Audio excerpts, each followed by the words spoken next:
Welcome back. Well, this morning we're remembering former Arizona Senator John McCain. Who could forget? Almost 3 years ago, the war hero and Arizona Senator died from glioblastoma.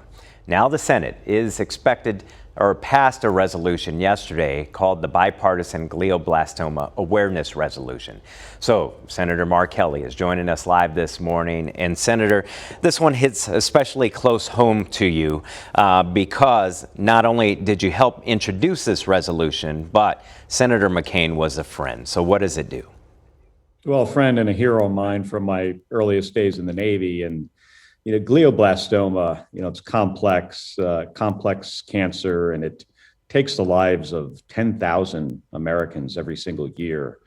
And, awareness, as we all, I think, realize, is an important first step in how you're going to beat a disease. And so this resolution, what it does, it encourages continued investments in glioblastoma research and treatments, and it honors those who have lost friends and loved ones to the disease.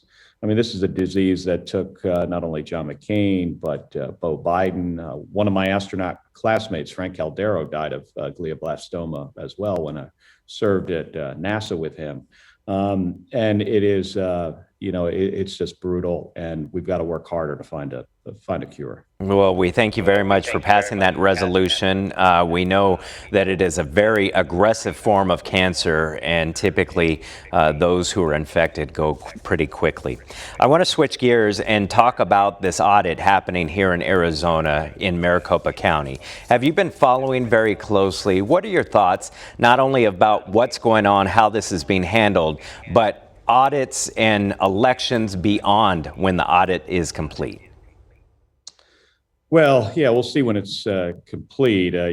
Like a lot of Arizonans, I don't have a lot of confidence in the process. I've talked to the Secretary of State about this. They're not following standard procedure. This also is not an organization that has ever done anything, like this before. We had a record number of Arizonans vote in the 2020 election. We saw that across the country. This was a fair election, already had been audited or looked at, once by the Secretary of State.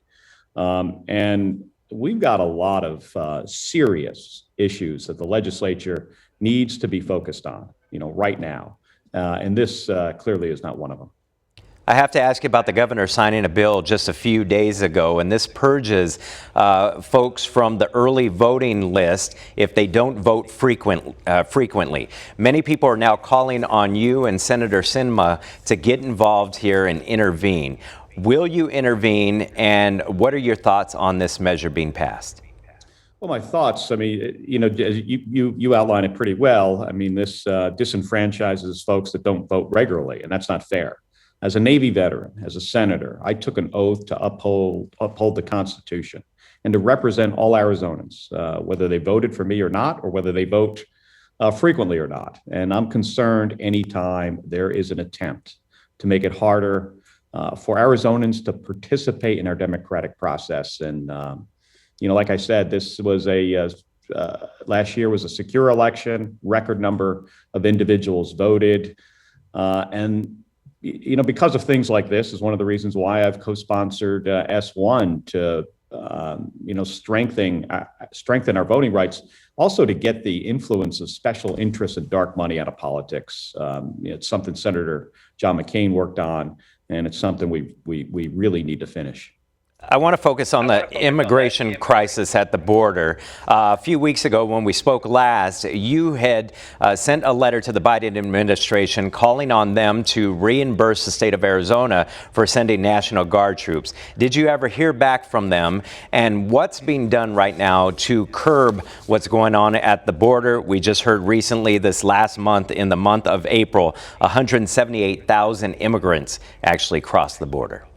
Yeah. Big numbers, right? Record numbers. It's a crisis. I've spoken to Secretary Mayorkas and the president about this a number of times. I continue to do that.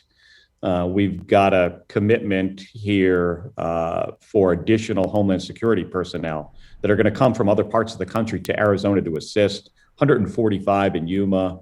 The balance, I think about 115 or so, is going to go to the Tucson sector.